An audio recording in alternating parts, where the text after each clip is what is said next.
خب مورد بعدی که باید خیلی بهش دقت کنید، زیاد توی ظاهر پیج دیده نمیشه ولی اون باطن پیجه، اون چیزی که باعث میشه مخاطب از تو خرید کنه، اون چیزی باعث میشه مخاطب پست تو رو لایک کنه یا سیوش کنه یا بفرسته به کس دیگه ای. خب و اعتماد سازی بشه همین کپشن هسته، اون نوشته‌ای که پایین پست براتون میاد. خب حالا ببینید کپشنی که شما می‌نویسید باید حد اکثر تعامل ایجاد کنه برای مخاطب. خب یه جوری باشه شروع طوفانی چیه؟ دیدین یه سری پست‌ها میام می‌نویسن که نخون کپشن رو نخون. خب کپشن نمیدونم اصلا سمتش نرو. خب یا همچین چیزایی می‌نویسن، این مخاطب رو درگیر میکنه برم ببینم چه خبر.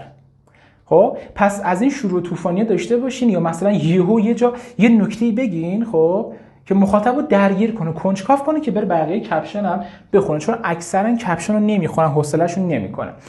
یه جمله بنویسید مثلا مقایسه کنید. خب یا مثلا یه چیزی بگین که تناقض داشته باشه، یه جوری که مخاطب رو جذب کنین، که باید خلاق باشین تو این مورد، بدونین که چه چیزایی بهتره بگین.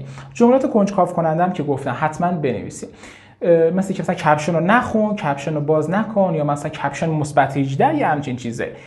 و حالا ببینید مثلا چند نمونه اینجا براتون آوردم که خودتون اینجا حتما اسلاید جلوتون بازه بخونید، یادداشتشون کنید برای مثلا حالا ایده‌ای که میخواین خودتون بگیرین. حتما اینا رو انجام بدید. یه جوری باشین کپشنتون که طرف میگم یه قسمت اینجا داره اینو بزنه بیاد پایین ببینه بقیه‌اش چیه. حتما این کارو کنین، چون خیلی راحت پستاتون تو اکسپلور هم حتی میره اینجوری، چون مخاطب وقت بیشتری روش میذاره. و حالا وقتی که کپشن اومد پایین، شما باید اینجا یه تکنیکی را بندازین به اسم تکنیک متقاعد سازی طرف. خب متقاعد سازی برای خرید. اگر محصولی دارین بعد متقاعدش کنین. محصول من خب یه سری مشخصاتش اینه، خب اینو اگر جلوتون هسته حتما همین الان نگاه کنید، این داشته باشین با کیفیت تر اونجا.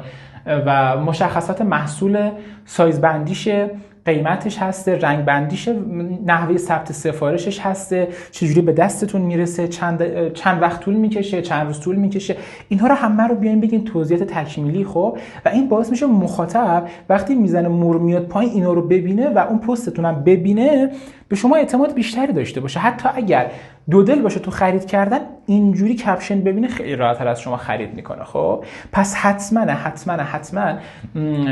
این مورد رو رعایت کنید بچه‌ها. خیلی میتونه کمک کننده باشه برای رشد پیج خودتون و رشد اون پیج کارفرمایی که دارید.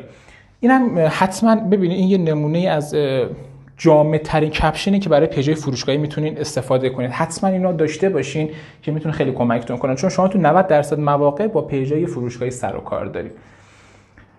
داستان سرایی توی کپشن، بچه باورتون میشه این یه پیج فروش رنگ مو، اینم یه پیج فروش لاکه، کپشنشو بخونی فکر میکنین یه پیج شاید نمیدونم بلاگریه، یه پیج شخصیه. خب اومده گفته مثلا دختری با پاپیونی کرم بر گیسوانش، حالا یه شعر گفته، یه متن گفته، بعد حالا اینجا اومده گفته آها اگر مثلا میخوای چیز کنی، موهاتو رنگی کنی، ما قصد داریم یه چیز خیلی خفن بهتون معرفی کنیم اینا. خب ببینید مخاطب رو درگیر میکنه تا اینجا حالا مسئولشو بهش میگه، یا حتی این. پس حتما اگر خلاق باشین از این جور چیزا استفاده کنین، مطمئن باشین ماه دوم نشده کارفرما حقوقتون رو 2 برابر میکنه، چون اینجوری پیج رشد میکنه، فروش داره. و اگر اون کارفرما مثلا اگه 3 میلیون حقوق میگیری بگی مثلا 5 تومن بذار، بگه نه آقا نمیخوام دیگه، اونم میبینه داری خیلی خوب کار میکنی، میگه باشه بیا قبول. خب پس خیلی خوب کار کنین، بیخیالی نکنین. برای هر پیج 2 ساعت یا 3 ساعت در روز وقت بذارین کافیه.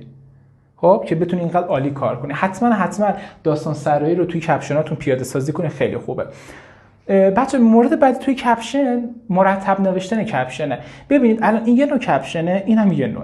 این خیلی بهتره. ببینید فاصله هست، قیمت، سایزش، رنگش، نحوه سفارشش هست، جدا و راحت‌تر هم میتونم تفکیکشون کنم اینا رو، تا اینکه همه رو پشت سر هم دیگه اینجوری نوشته. خب عزیز من اینجوری من اصلا دل نمیدم، اصلا نمیخونم. خب چه برسه این که بخوام حالا بیام خریدم کنم ازت. پس این موردم رعایت کنید که کپشناتون رو مرتب بنویسین، اون موضوعاتی که اهمیت دارن رو بنویسین، نه یا مثلا کلی چیزای اضافه هم بنویسین که مخاطب نمیدونم خسته بشه یا اصلا فکر نکنه به اون محصول دیگه، خب پیج رو رد کنه. پس یه چیزی بنویسین که مخاطب رو اینجا حتما درگیر کنه. اینم از موضوع کپشن نویسیه. چند مورد دیگه هم میتونید اینجا خودتون ببینید.